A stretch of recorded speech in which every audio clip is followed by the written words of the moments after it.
बदलापूर स्त्री बीज तस्करी प्रकरणी बारामतीतील Shri Chaitanya taste tube baby सेंटरला बदलापूर पोलिसांनी नोटीस बजावली आहे। ज्या वेळेस चौकशीसाठी बोलावू त्यावेळी येण्याची नोटीस आहे।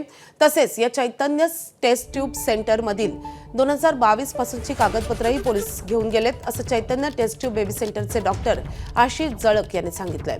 आम्ही यंत्रणेला संपूर्ण सहकार्य करू असंही त्यांनी सांगितलंय। आज केंद्रीय निवडणूक आयोगाची पत्रकार परिषद। आसाम, पश्चिम बंगाल, केरळ, तामिळनाडू आणि पुदुच्चेरीमधील निवडणुकांची घोषणा होण्याची शक्यता। राहुरी आणि बारामती पोटनिवडणुकीची घोषणा शक्य। सिलेंडर पाठोपाठ व्यावसायिक वापराच्या पाईप गॅस पुरवठ्यातही कपात जाहीर। हॉटेलांचा पुरवठा 20% तर उद्योगांच्या पुरवठ्यात 50% कपात। घरगुती ग्राहकांवर सध्या तरी संकट नाही। आखाती देशातील युद्धाचा आज 16वा दिवस। युद्ध संपण्याचे अजूनही कोणतेही संकेत नाहीत।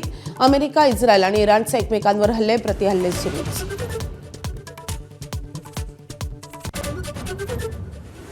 मोजतबा खामेनींबाबत राष्ट्राध्यक्ष डोनाल्ड ट्रम्प यांचा मोठा दावा। इराणचे सर्वोच्च नेते जिवंत नाहीत, जिवंत असतील तर शरणागती पत्करावी, ट्रम्प यांचा इशारा।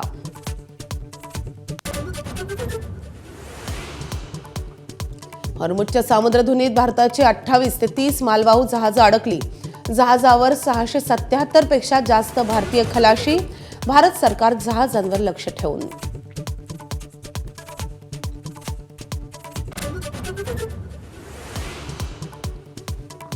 1 एप्रिलपासून राष्ट्रीय महामार्गावरचा प्रवास महागणार। महामार्गांवरचा वार्षिक पास महागणार। 3000 रुपयांच्या पासमध्ये आता 75 रुपयांची वाढ।